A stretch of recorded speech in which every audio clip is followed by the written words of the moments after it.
Nesta sala, as histórias são as mesmas, se não idênticas, bem parecidas. Às vezes, a única coisa que muda são os personagens. São pais, mães, irmãos, tios, parentes de dependentes químicos. Juntos, eles formam o Naranon, um grupo onde as dificuldades são partilhadas e as forças são somadas para combater ou conviver com o familiar no mundo das drogas. Esta mulher tem 2 irmãos mais novos. Integrantes de uma família de classe média alta sempre tiveram conforto de um lar e um bom convívio familiar. Uma relação que durou até o irmão mais novo ter o primeiro contato com o crack. Começaram nas amizades, fumar o arguile, maconhinha, aí começaram a achar a maconha fraca, começaram a misturar a maconha com crack e começaram a ficar dependentes de crack. A partir daí, os problemas só aumentaram. A cumplicidade e o companheirismo entre irmãos deram lugar à dor e à desconfiança. A relação com eles era de irmão-amigo. Eu confiava neles, a gente conversava bastante. E depois que eles começaram a mentir para mim por causa da droga, eu já não acredito mais tanto neles quanto antes. A família viu na internação uma saída, que até funcionou num primeiro momento. Vários internamentos, até ele conseguir a recuperação dele.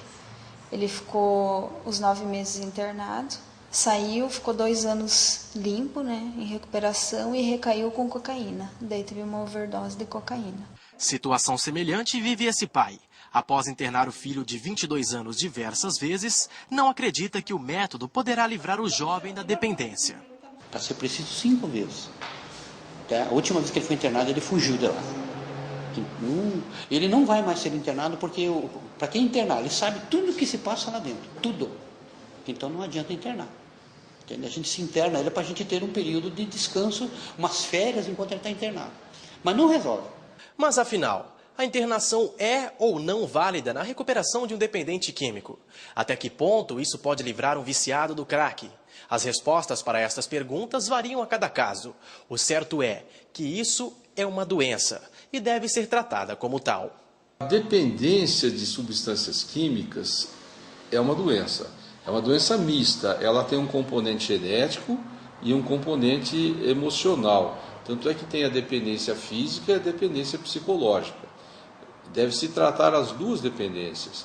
Internações, tratamentos, dependência. Um sofrimento que não é exclusivo ao usuário. Quando a gente convive com um dependente químico, a gente acaba ficando doente também, o que nós chamamos de codependência.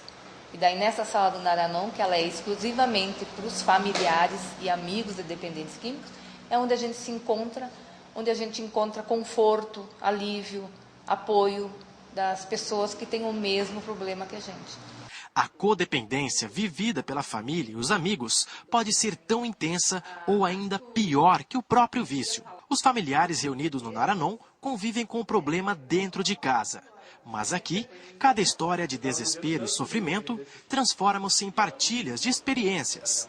O convívio com pessoas que vivem a mesma realidade torna mais fácil aceitar e lutar contra a maldição do crack. É uma maldição do século, que veio para destruir todas as famílias, porque atinge os nossos filhos e destrói toda a família. O Naranon fez a diferença na minha vida, depois que há 2 anos e meio que a gente frequenta a sala, fez muita diferença para mim, para o meu esposo, que era totalmente desequilibrado com o filho, e isso fez muita diferença.